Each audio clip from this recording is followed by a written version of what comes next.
Hi folks, Chuck McCown here. I always get asked the same series of questions by people new to, I get almost every week, somebody's wanting to jump into microtrenching and they haven't done it before. Sounds like easy money, right? And it did to me too, the first time I jumped into it. But I've been doing this for years and I tell these same series of stories. So I thought I'd start making some shorts of all these stories I tell people.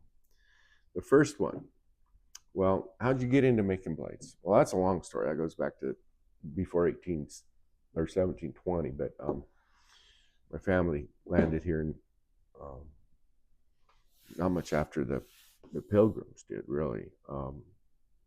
And if you're farmers and ranchers, you're a metal worker. There's no getting around it. But I have direct photographic evidence of ancestors clear back into the 1800s of blacksmiths. At least 5 generations of metalworking and blacksmithing in my family. And I grew up around it. And personally, I was a certified steam fitter welder at the age of 14. So then later I went to college in electrical engineering and I had all kinds of other stuff to it. But I've always had some kind of metalworking abilities. I've got a fabrication company here, and I was building electronic products for internet.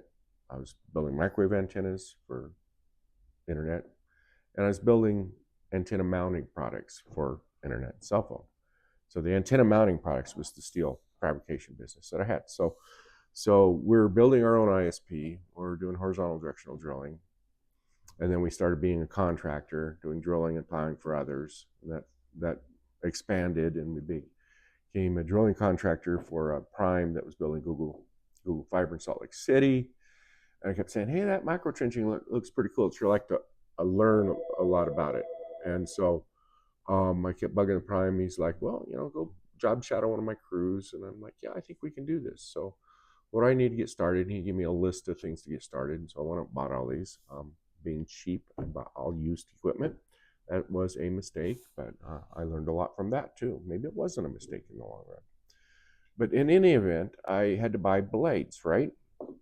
Now in those years, a brand new Ditch Witch MT16 blade from a variety of sources was north of $6,000, $6,500, depending on where you're getting it from. I got my first blade and I'm like, I'm never buying another one of these. I mean, there's nothing to it, right? I can make these. Well, okay, not so easy. Not so easy. But yeah, we did start making blades. First blades, I personally welded. Some of the teeth came off. Learned how much welding you actually need to keep teeth on a blade. And my first blades, I just kind of, mimicked some of the designs of some of the other blades that we'd bought.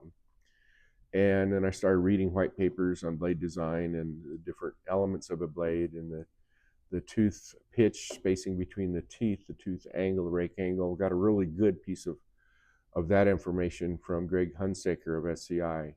That was key when he told me a little bit about what he had learned about rake angles.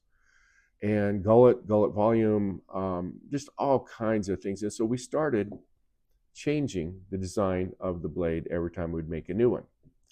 Over a year or two period, we were out literally cutting, using our own blades, eating our own dog food, not selling blades, just trying to make a better blade. And each blade got better. We would track it feet per minute, and so we learned a lot of things, a lot of design features, a lot of things to make the blade cut faster, cut cleaner, last longer. And of course, having the steel fabrication business here, that was just a natural for us to start making. We're currently on, I think, the 13th version of that blade, and it works great. So that's how I got into it, mostly because I was cheap. It was too cheap to go buy blades. So that part of it's worked out. That's all I got to say about how we got into making blades.